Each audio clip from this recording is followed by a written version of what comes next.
Welcome back, everyone, and I'm doing part 2 of our Story series. So today in particular, we're going to be talking about how do they do that.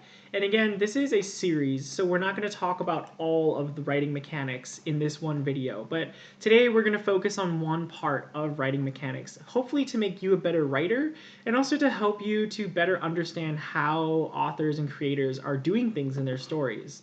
So let's start to take a look at this. So I want you to remember that stories can be broken down into a who, a what, a where, a when, and also a why and a how. And we spent some time looking at the why and the how, and today we're going to dig deep into the how. Specifically, we're going to dig deep into the how of the who, the who how or the how who, whatever you want to consider it. So basically, how do creators create characters who can drive a story forward? Because at the end of the day, we can't have a story without characters. Like, at the end of the day, characters are really what is propelling the story, and that is what readers want to read about. They want to read about exciting characters and engaging characters who are very realistic and very relatable, for that matter. So let's start to take a look at how do we describe a character, first of all? How do authors and creators describe a character? Now, there is a fancy word called characterization. That word just means describing a character.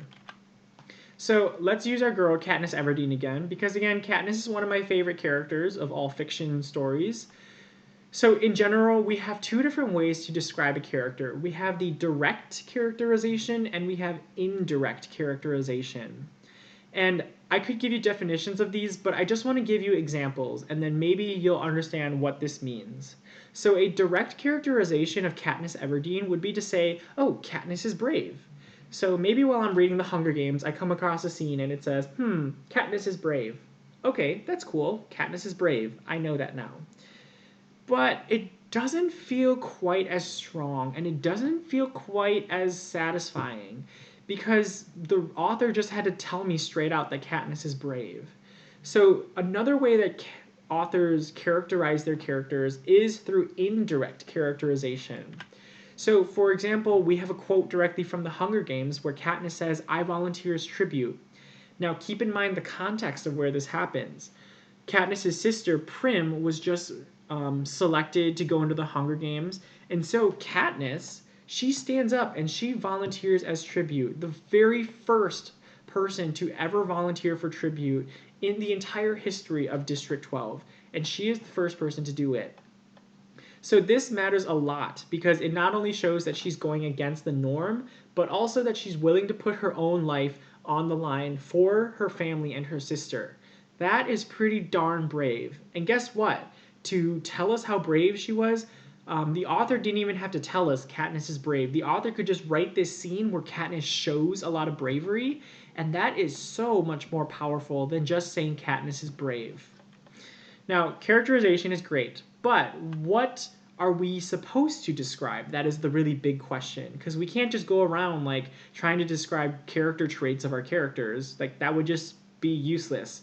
It would just be an entire story of us talking about like what our character looks like or what our character does. And we need to dig a little bit deeper than that. Now, something that we need to talk about are motivations. Characters, and also people for that matter, always have motivations. Think about your own motivations, for example. I'm sure you have motivations for why you go to school, or why you choose to work, or why you choose to wake up every morning.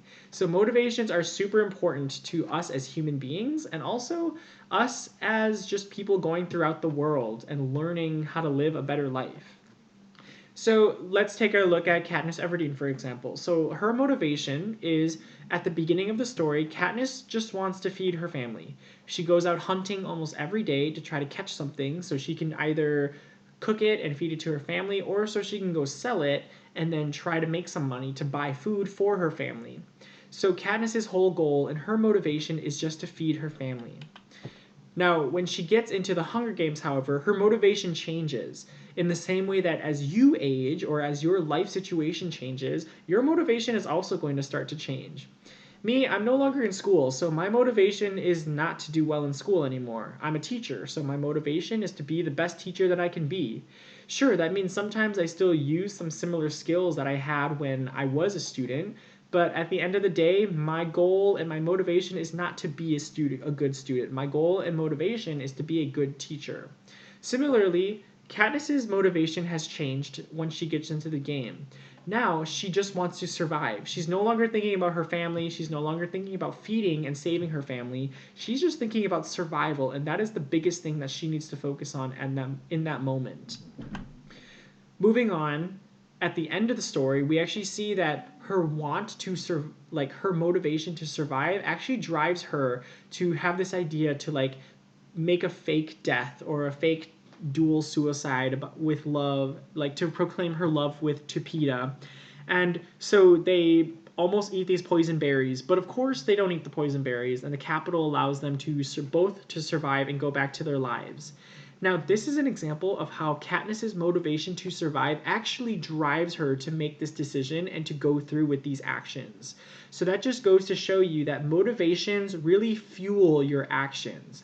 And in your life, I'm sure you see a similar thing. If you want to go to Harvard someday, obviously you're going to try to do certain things in your life that will lead you to go to Harvard. Like you're going to study for your classes, you're going to try to get good grades, you're going to study for the ACT, all that kind of stuff.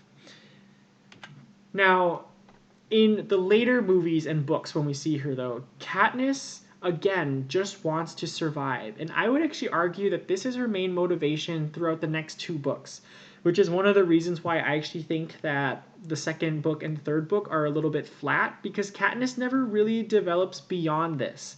She never really develops beyond the motivation of wanting to survive. And that's partially because of the situation she's in, because the capital doesn't let her just go live a free life. They pull her back into the games. They make her do all this other stuff. And then suddenly the rebellion takes over, and they try to get her to do a ton of stuff as well. And all the while, I think she really just wants to survive, and that causes her to feel emotionally numb.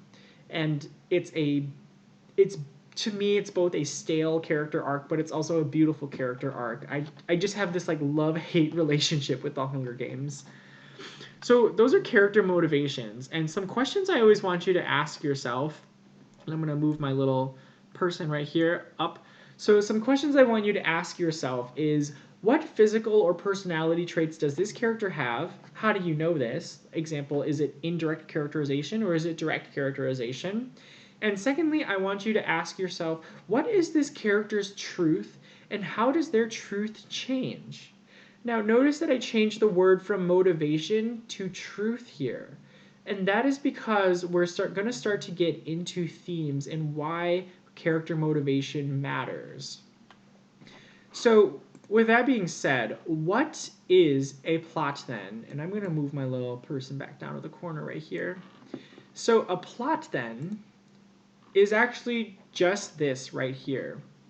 A plot is all about a character who knows a truth. That truth gets challenged, and then they have to figure out a new truth. So oftentimes, the truth that they know at the beginning of the story is usually a lie, or it's a truth that is not fully truthful, like they don't have the full truth yet.